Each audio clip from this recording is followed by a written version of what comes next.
classification, we have classified the different organisms into the classes as the well accepted classification is of an R.H. Whittaker. R.H. Whittaker जो scientist है उन्होंने एक classification दिया था जो कि अभी तक का वेल एक्सेप्टेड क्लासिफिकेशन है, जिसमें कि R.H. Whittaker ने सभी जितने भी ऑर्गेनिजम्स है उसको 5 किंगडम में डिवाइड किया था, and that's why it is known as an 5 kingdom classification. So that is known as in Monera. First kingdom is in Monera, second kingdom is in Protista, third kingdom is in Fungi, fourth kingdom is in Plantae, and fifth kingdom is in Animalia. Understood? So we have already studied about the different types of scientists who have given the different types of classification system. For example, there is a two kingdom classification, then 3 kingdom classification, 4 kingdom classification, 5 kingdom classification, as well as 3 domain classification. Understood? जिसमें कि जो 5 kingdom classification है which was given by the R.H. Whittaker, which is a well accepted classification system, और उसी को हम यहाँ पर डिटेल में स्टडी करेंगे. ठीक है, R.H. Whittaker ने जो 5 किंगडम दिए थे उसी 5 किंगडम को हम यहाँ पर डिटेल में स्टडी करेंगे. So the first kingdom of an R.H. Whittaker classification, that is known as a Monera kingdom. Kingdom Monera. So in case of a Monera kingdom, कौन से ऑर्गेनिज्म है वो स्पेसिफिकली मोनेरा किंगडम में आएंगे? That is an prokaryotes, unicellular as well as prokaryotes. And so single cellular होंगे as well as prokaryotes, यानी कि जिसका जो न्यूक्लियस होगा वो वेल डेवलप्ड नहीं होगा.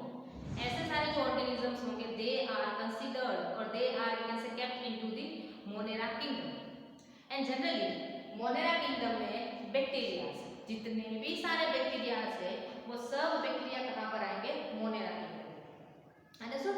So now what is the characteristic of a bacteria? As earlier in the chapter cell structure we have studied about the prokaryotic cell. हमने बहुत ही डिटेल में prokaryotic cell को पढ़ा था. तो आपको prokaryotic cell की जो characteristic है उसका structure है वो तो अच्छे से पता है. ठीक है, अगर आप prokaryotic cell की बात करें तो इस तरह से single cellular unicellular organism होता है which is mainly having the 3 layer होंगी. The uppermost layer which is known as a capsule. कोई बैक्टीरिया होंगे जिसके अंदर कैप्सूल प्रेजेंट होंगी, कई बैक्टीरिया ऐसे भी होंगे कि जिसके अंदर कैप्सूल है वो एब्सेंट होगी. ठीक है, अब सेकंड लेयर है which is known as a cell wall, and cell wall is made up of peptidoglycan, that we already know that.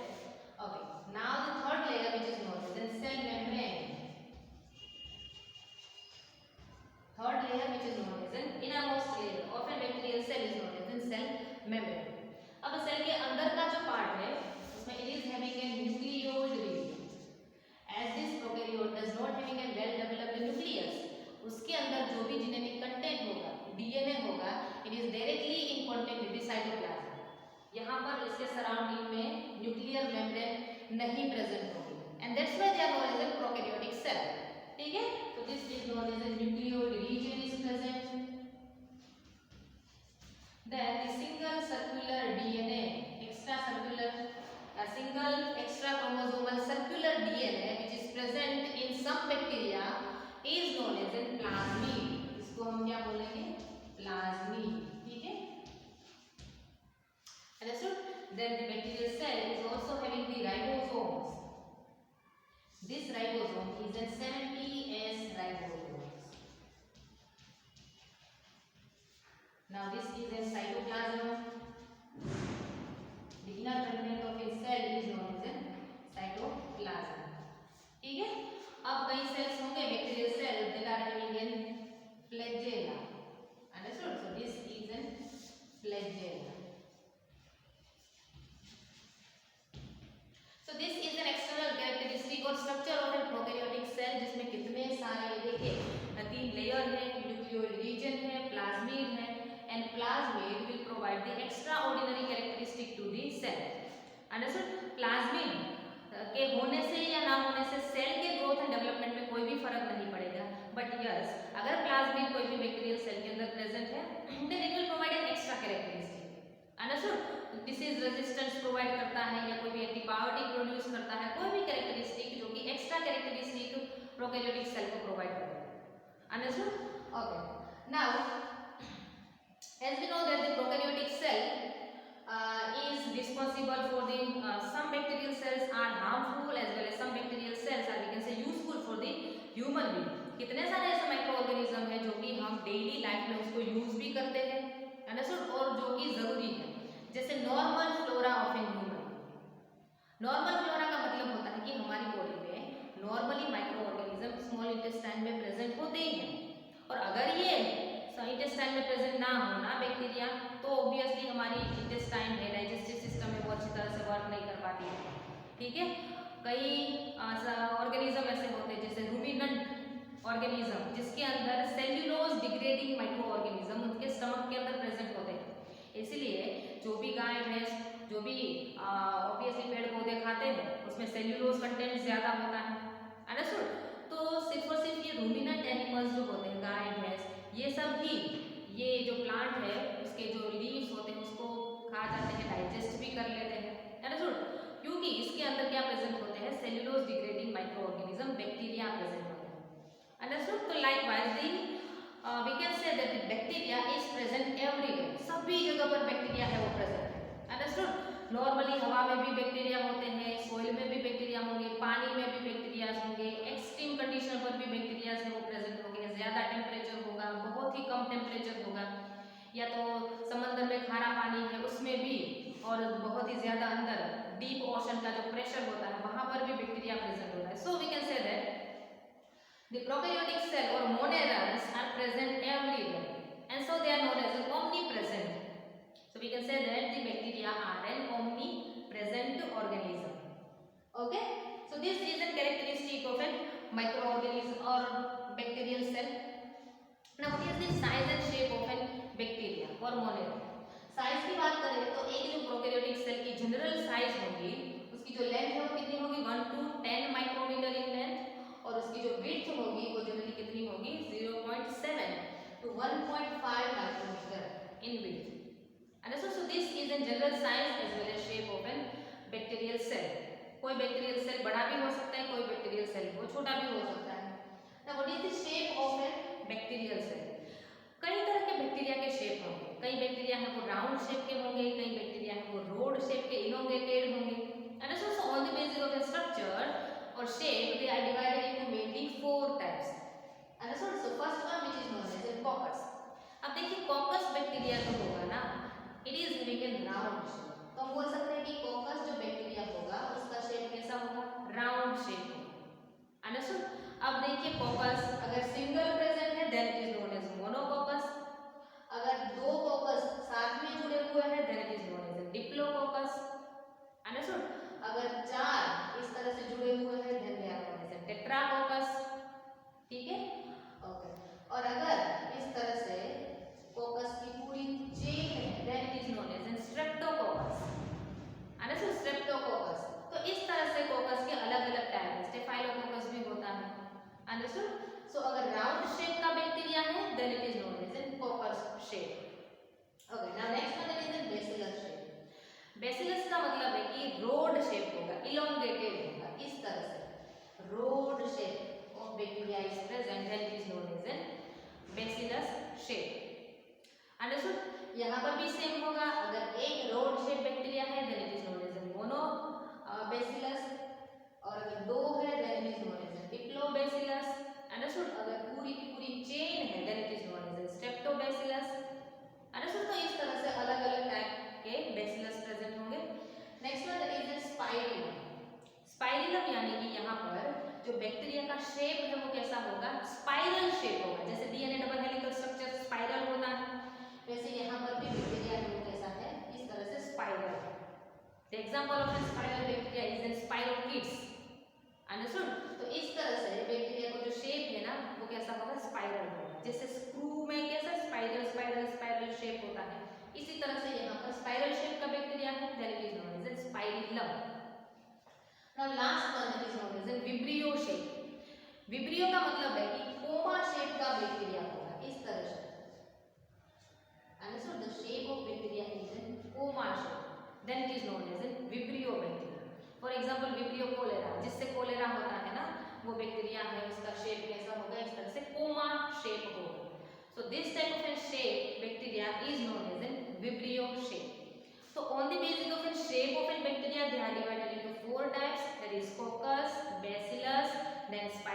as well as vivium. ठीक है, so understood about the size as well as shape of an prokaryotic cell. Now next one, that is the mode of nutrition. किस तरह से bacteria है वो अपना खाना खाता है या बनाता है। अंडरस्टूड। कई ऑर्गेनिज्म ऐसे होते हैं जो अपना खाना खुद बना सकते हैं, जैसे हमें पता है कि प्लांट्स वो अपना खाना खुद बना सकते हैं, and that's why they are known as autotrophs. और जैसे एनिमल्स है वो अपना खाना खुद नहीं बना सकते हैं, so animals are known as heterotrophs. तो इसी तरह से कई बैक्टीरिया होंगे जो अपना खाना खुद बना सकते हैं, और कई बैक्टीरिया ऐसे भी होंगे जो अपना खाना खुद नहीं बना सकते हैं। Understood. So the bacterial cell or monomer or prokaryotic cell which can make their food by own self, that prokaryotic cells are known as an autotrophic organism. Understood? और जो अपना खाना खुद नहीं बना सकते ना उसको बोलेंगे heterotrophic microorganism, heterotrophic bacteria. ठीक है। अब autotrophic bacteria यानी कि जो अपना खाना खुद बना सकते हैं ना, वो किसमें से अपना खाना बनाएंगे, अंडरस्टूड, कौन सा रॉ मटेरियल यूज करेंगे। So on the basis of a raw material which is used by the prokaryotic cell for the preparation of a food, they are again divided into two types, that is photoautotrophic prokaryotes and chemoautotrophic organism. Photoautotrophic का मतलब होता है कि ऐसे bacteria जो कि अपना खाना खुद बना तो सकते हैं, लेकिन किस तरह से, by means of A photosynthesis process, light energy को यूज करेंगे और अपना खाना बनाएंगे। अंडरस्टूड। लेकिन यहाँ पर हमने जैसे प्लांट के अंदर फोटोसिंथेसिस पढ़ा था कि प्लांट के अंदर जब फोटोसिंथेसिस प्रोसेस होती है तो वहाँ पर ऑक्सीजन इवॉल्व होता है। अंडरस्टूड। लेकिन यहाँ पर फोटोऑटोट्रॉफिक जो बैक्टीरिया होते हैं ना, जो पानी के अंदर अपना खाना बनाते हैं, वो जनरली बैक्टीरिया जो ऑक्सीजन इवॉल्व नहीं करेंगे।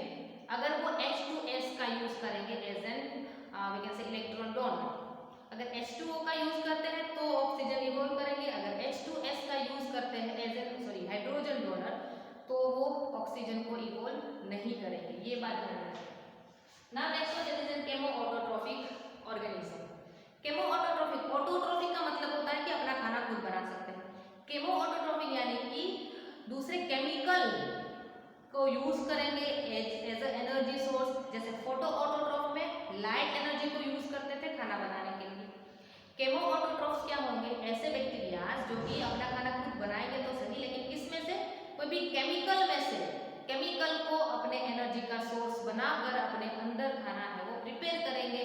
So this type of bacteria are known as chemoautotrophic bacteria, जो कि केमिकल में से अपना खाना बनाते हैं। जैसे मिथेनोजेंस है, वो क्या करते हैं, मीथेन को यूज करके अपना खाना खुद बना सकते हैं।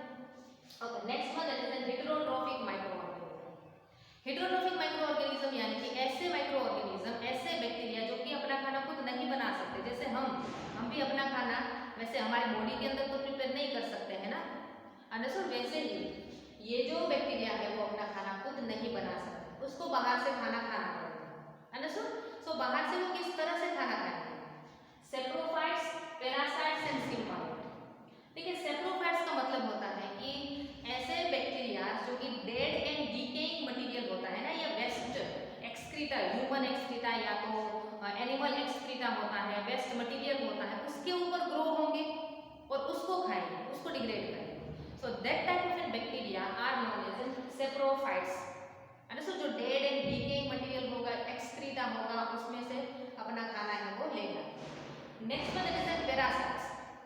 पैरासाइट्स किसे बोलेंगे, ऐसे बैक्टीरिया जो कि कोई लिविंग ऑर्गेनिज्म के अंदर ग्रो होंगे या तो ऊपर ग्रो होंगे और उसमें से खाना है उसको एब्जॉर्ब करेंगे। Understood. So that type of an bacteria is known as an parasites. Understood. Parasites यानी कि कोई भी ऑर्गेनिज्म पैरासाइट हो सकता है, अंडरस्टूड। जैसे जो बालों में जू होते हैं ना, अंडरस्टूड, हेडलाउस जिसे बोलते हैं, वो भी एक तरह का पैरासाइट है जो कि ह्यूमन बीइंग के बालों में रहता है और ऑब्वियसली खाना है उसको एब्जॉर्ब करता रहता है, ब्लड को एब्जॉर्ब करता रहता है। Leech is also kind of an parasite, अगर बॉडी के ऊपर चिपक जाए ना तो वो क्या करेगा, ब्लड को सक करेगा। तो इस तरह से बैक्टीरिया भी ऐसे होते हैं जो कि बॉडी के अंदर या तो ऊपर ग्रो होंगे और खाने को एब्जॉर्ब करेंगे। अंडरस्टूड। तो ऐसे बैक्टीरिया को हम बोलेंगे parasites. Last one that is known as an symbiote. Symbiote का मतलब होगा कि ऐसे बैक्टीरिया जो कि कोई भी लिविंग ऑर्गेनिज्म के साथ साथ ग्रो होंगे और दोनों को एक दूसरे से फायदा होगा। अब देखिए पैरासाइट में क्या था कि बैक्टीरिया को तो खाना मिल रहा था, लेकिन जो होस्ट था जिसके ऊपर या जिसके अंदर ये बैक्टीरिया ग्रो हो रहा था उसको तो कोई फायदा नहीं हो रहा था ना, उल्टा उसका तो नुकसान हो रहा था। उसका जो न्यूट्रिशन है वो बैक्टीरिया एब्जॉर्ब कर रहा था। अंडरस्टूड। लेकिन सिम्बायोट्स में क्या होगा, एक तो बैक्टीरिया होगा, दूसरा कोई ऑर्गेनिज्म। जैसे best example is an we can say root nodules as well as उसके अंदर जो राइजोबियम ग्रो होते हैं। Understood. Root nodules of an leguminous plant, इसके अंदर राइजोबियम ग्रो होंगे। राइजोबियम बैक्टीरिया है और दूसरा है root nodules of an leguminous plant, दोनों साथ में ग्रो होते हैं। अब दोनों को एक दूसरे से फायदा होता है। किस तरह से, देखिए राइजोबियम है उसको एक रूट में रहने के लिए जगह मिल रही है और खाना मिल रहा है, एब्जॉर्ब कर रहा है प्लांट में से।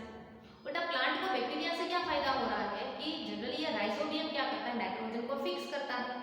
और प्लांट एटमॉस्फेयर में से नाइट्रोजन नहीं ले सकता है, उसको फिक्स्ड नाइट्रोजन ही चाहिए सॉइल में से। लेकिन प्लांट नाइट्रोजन फिक्स नहीं कर सकता है, वो सिर्फ बैक्टीरिया ही कर सकता है, राइजोबियम। तो इसलिए राइजोबियम है वो नाइट्रोजन को फिक्स करेगा, सॉइल में डालेगा और वो फिक्स्ड नाइट्रोजन फिर प्लांट को एब्जॉर्ब करेगा। अंडरस्टूड। तो दोनों को एक दूसरे से फायदा हो रहा है। So this type of nutrition is known as in symbiotes. This type of bacteria which are participating in the symbiosis process is known as in symbiotes. ठीक है? Okay. Now next one, that is the reproduction in the prokaryotic cell or we can say monads. Reproduction देखिए generally हमने पढ़ा है कि reproduction दो तरह के होते हैं, asexual reproduction as well as sexual reproduction. Asexual reproduction जिसमें एक ही पेरेंट पार्टिसिपेट करता है, गैमेट्स से वो पार्टिसिपेट नहीं करते हैं, यानी कि यहाँ पर दो पेरेंट्स पार्टिसिपेट नहीं करेंगे। So this type of reproduction is known as an asexual reproduction. Sexual reproduction यानी कि यहाँ पर दो पेरेंट हैं वो पार्टिसिपेट करेंगे for the formation of an offspring. So this type of reproduction is known as an asexual reproduction, sorry sexual reproduction. तो यहाँ पर bacterial cell generally, prokaryotic cell generally तो एसेक्सुअल रिप्रोडक्शन ही करेंगे, लेकिन कई बार वो सेक्सुअल रिप्रोडक्शन में भी पार्टिसिपेट करेंगे। ठीक है, तो यहाँ पर देखिए रिप्रोडक्शन एसेक्सुअल भी है as well as sexual reproduction भी है। अब एसेक्सुअल रिप्रोडक्शन में कौन सी मेथड्स, एसेक्सुअल रिप्रोडक्शन कितने सारे होते हैं, binary fusion, multiple fusion, budding, sporulation, fragmentation, regeneration, कितनी सारी एसेक्सुअल रिप्रोडक्शन की मेथड होती है। उसमें से हमारी जो प्रोकैरियोटिक सेल है वो कौन सा मेथड है वो फॉलो करेंगे, that is in binary fusion.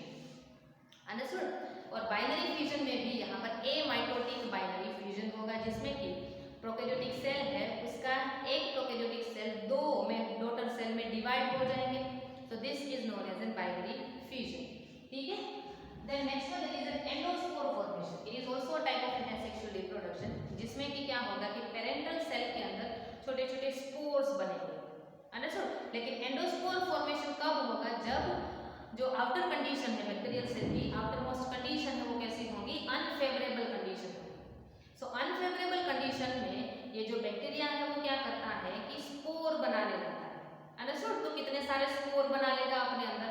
जब फेवरेबल कंडीशन आएगी तो वो स्पोर रिलीज कर देगा, और जहां पर स्पोर जाएगा और उसको अगर फेवरेबल कंडीशन मिलती है, खाना पीना सब कुछ अच्छा मिलता है, तो ऑब्वियसली वो नया इंडिविजुअल बना देगा, ग्रो कर लेगा।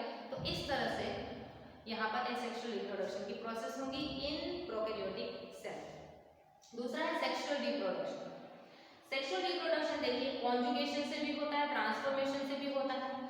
यहाँ पर सेक्सुअल रिप्रोडक्शन का मतलब क्या है in case of prokaryotic cell की, अगर एक प्रोकैरियोटिक सेल में से दूसरे प्रोकैरियोटिक सेल में अगर डीएनए ट्रांसफर हो रहा है ना, तो उसको बोलते हैं sexual reproduction in prokaryotic cell.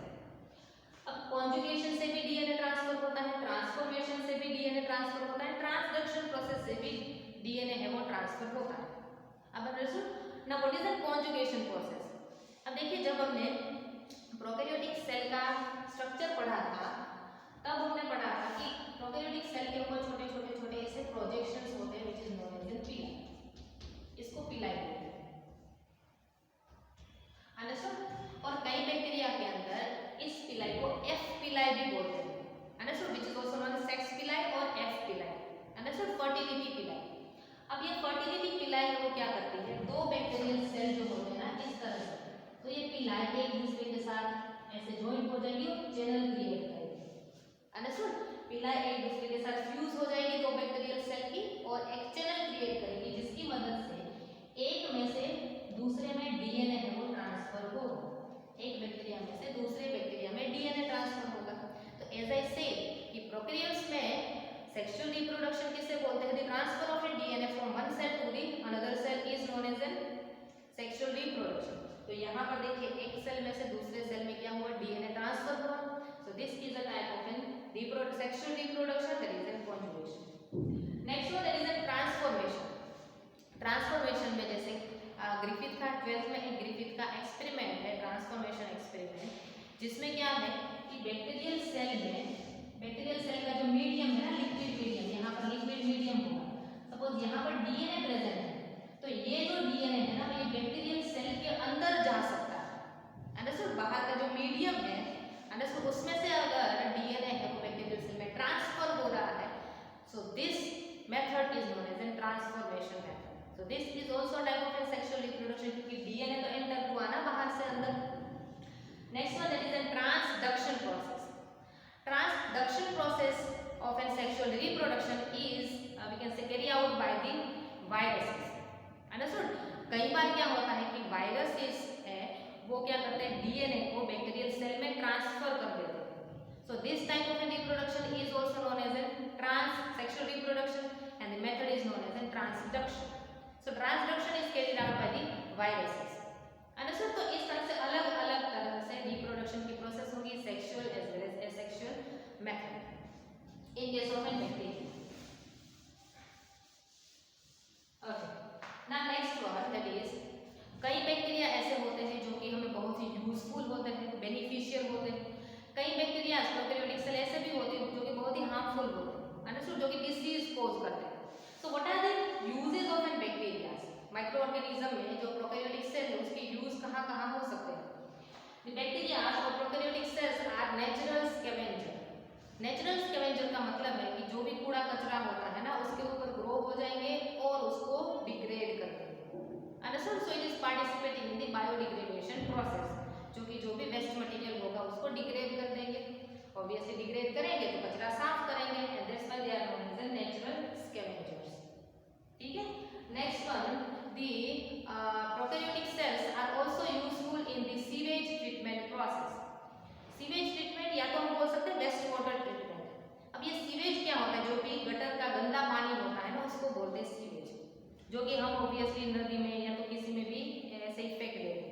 Understood? लेकिन ऑब्वियसली वो नदी को भी, रिवर को भी पॉल्यूट करेंगे, तो उससे पहले अगर सीवेज ट्रीटमेंट दे दे या तो वेस्ट वाटर ट्रीटमेंट है उसको थोड़ी सी ट्रीटमेंट देंगे तो ऑब्वियसली रिवर है वो गंदी नहीं होगी। इस ट्रीटमेंट में जनरली क्या होता है कि माइक्रो ऑर्गेनिज्म का यूज करते हैं, बैक्टीरिया, फंजे, उसका यूज करते हैं, जिसके कारण उसके अंदर जो भी गंदगी होगी, ऑर्गेनिक इनऑर्गेनिक मटेरियल होगा, ये सारा का सारा मटेरियल है वो क्या हो जाएगा? डिग्रेड हो जाएगा। तो इस तरह से हम जो वेस्ट वाटर ट्रीटमेंट, जो कि 12th में बहुत ही डिटेल में है, सीवेज ट्रीटमेंट, जिसमें कि हम ये बैक्टीरिया का यूज होता है। So this is an useful ways of an bacterial cell. Next one, there is a nitrogen cycle. As I said, the bacteria rhizobium is participating in the nitrogen fixation. Obviously, atmospheric nitrogen को वो soil में लाने का काम करता है ना, तो obviously it is playing a vital role in the nitrogen cycle. ठीक है? Now next one that is bacteria is also useful in the curd making. घर पे जो दही बनाते हैं ना, वो दही भी किसके कारण बनता है? बैक्टीरिया के कारण। That is a lactobacillus. Understood? So lactobacillus is responsible for the formation of a curd or yogurt भी बोल सकते हैं। ठीक है? And the next one that is an antibiotic production. कहीं बैक्टीरिया ऐसे होते हैं जैसे स्ट्रेप्टोमाइसिस है, पेनिसिलियम है।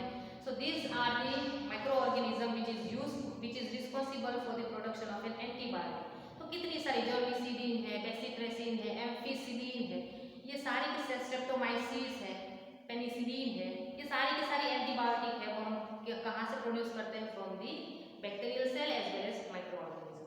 अंडरस्टूड? तो ये सारे यूजफुल है। Now what are the harmful effect of a bacteria? देखिए, प्लांट के अंदर, एनिमल के अंदर as well as human being के अंदर डिसीज कोज करेंगे, अलग अलग तरह की है वो डिसीज कोज करेंगे। जैसे ह्यूमन बीइंग के अंदर ऑब्वियसली कितने सारी ऐसी डिसीज है which is caused by the prokaryotic cell.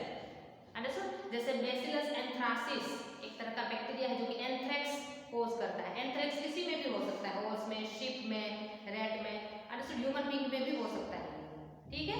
तो ये एनिमल्स के अंदर बेसिलस एंथ्रासिस जो है वो एंथ्रेक्स है वो करेंगे।